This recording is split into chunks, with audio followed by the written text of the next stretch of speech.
Hi, welcome back, beauty enthusiasts. It's my makeup party again. I'm going to be reviewing today a number of things I bought at Sephora. Too Faced Cocoa Powder Foundation, an Urban Decay Moon Dust Eye Color in Solstice, a new product called Nudestix, a double-ended, all-in-one sort of stick, and then I will get into some upcoming reviews for you. So, today I ran out and grabbed this new Moon Dust eyeshadow called Solstice. I had seen it in an Ulta ad, didn't know the name of it. Went to Ulta, found it, swatched it, tried it on, loved it, had to have it. And then I proceeded to run around to a million different Ultas and Sephoras trying to hunt it down because apparently it's all sold out. It's just so beautiful. It's all sold out. It's just a single, and it is a deep pink with a green shift. And I love anytime you can get an eyeshadow with a shift. I love that. I have several of those that shift like that. So today I wanted to try out the new Too Faced Cocoa Powder Foundation. I got it in Fair. And it says on the box it is a matte rose petal finish, which is really, I think, a unique way to describe it. Never heard of a rose petal finish before.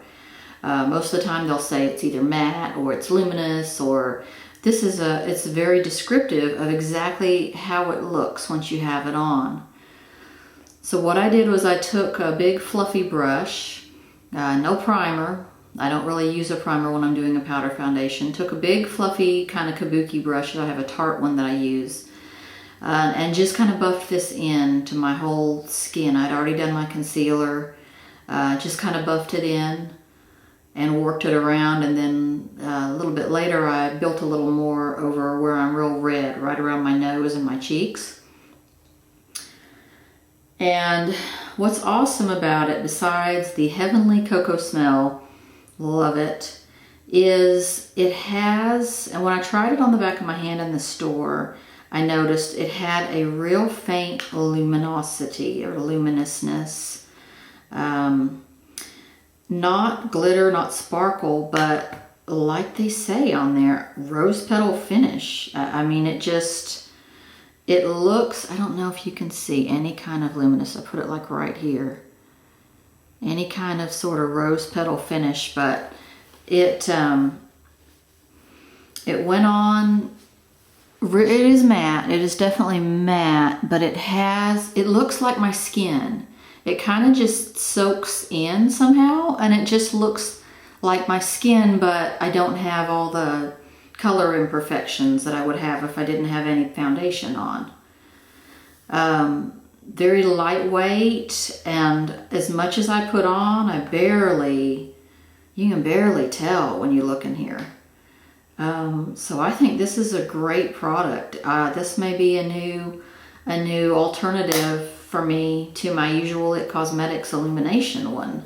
This one is a little luminous, so I'm liking that. I like the way it looks like my skin on. Doesn't look like powder at all. Looks just like my skin is improved. It does come with a little sponge, little flat sponge, and I didn't use that because I think that maybe you would use that for a little bit heavier coverage, and maybe, I should use that just right over where I'm red on my nose and maybe my chin, because I get really red on my chin. Coolest thing is it's pink. It's not white. Usually these little sponges are white, but this one's pink, so cute.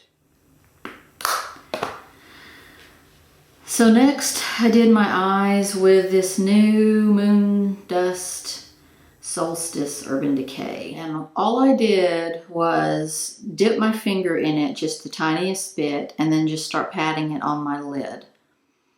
I didn't want to do like a darker crease color or anything with this today because it's so awesome and so dramatic once you have it on. So I was patting it more up onto my crease than just the straight lid. Was trying to kind of expand it up into my crease a little bit more. So after I got that on, I broke out my good old chocolate bar, Too Faced chocolate bar, And I put the lightest color on there, the one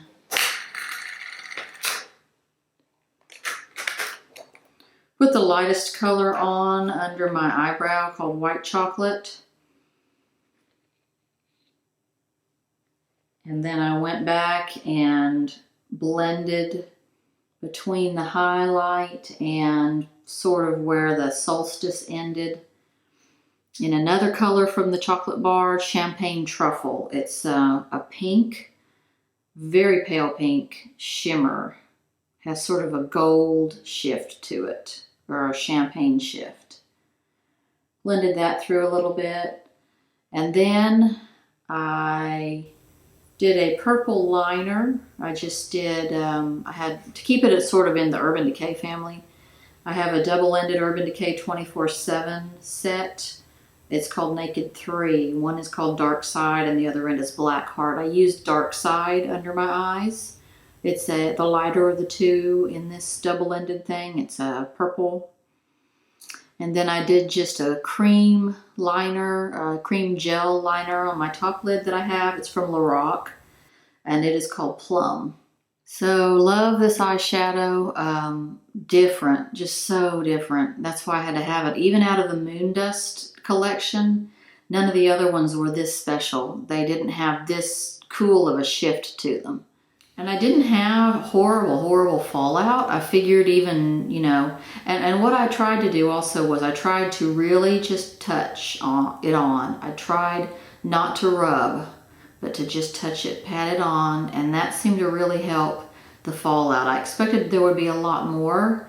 Not too bad though. So next I did this new Nudestix formulation. This end is Mystic, this end is called Whisper. This is a new product by a small independent company, and they mean for it to be sort of a double use kind of deal. Lip, cheek, I think you can probably even put it on your eyes. I mean, there's probably no problem with that. It's a creamy lipstick feel, and it comes in this metal tin. This little metal tin, and it comes with its own liner. Not liner, it comes with its own sharpener. So that's cute.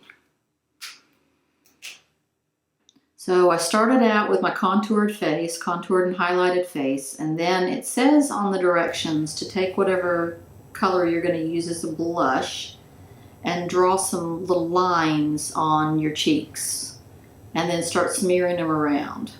I guess you could kind of dot on or draw lines, however you want to get it on your cheek, but you're going to end up smearing it around. Now, I kind of had some trouble with this. I don't like cream blushes in general because they are hard for me to spread around and hard for me to get even. I always end up having spots where it's darker and then places where it just doesn't show up. I don't really like cream blushes. This one was particularly not slippery enough to move around very well. Once you've drawn those lines on, I had a hard time moving it at all, to where it did not show the lines once I had, you know, tried to smear it. Some of the other ones that I've used are more slippery and they can move better. That's like the Stila convertible color. They have it's a cream blush. It's in a little compact. These didn't seem to want to move very much once they were on my cheek. But I did kind of work with them. And then once I have a cream highlight that I use, once I put that on top and then got my big pink eraser kind of fluffy brush and just kind of smeared everything together, I think it ended up being better. As far as the color, I used Mystic on my cheeks, and I think it's a great color for blush. I think they chose some good, you know, all-in-one type colors for this. If you want to do a cheek and a blush, I think it will work for both. So I ended up doing my lips in both colors on here. I tried to do sort of an ombre. I lined with Mystic, which is the darker color. And then I filled in with Whisper. And I really like them. I'm a big nude lip fan. This has a little more color than some nudes, so I'm liking that. and they're very creamy. They feel like they're going to be on there a long time too. So I think they did a pretty good job with this product. It's a little hard to work with cheek wise. Maybe somebody who's a little bit better at that kind of thing, it would probably be easier for you. Upcoming reviews. I'm going to get to all of the skincare samples and deluxe samples that I got today. I'm going to review some of these Alginist samples, this Gentle Rejuvenating Cleanser. I'm going to review this Dr. Brandt Needles No More. Thirsty Cleanse. I hope to use that tonight and review that. I've got all sorts of skincare goodies here. I've got a Clinique Repair Wear Sculpting Night Cream. That's supposed to be brand new. I'll try that out and I'll let you know all about it. Bye, thanks for watching, and don't forget to subscribe.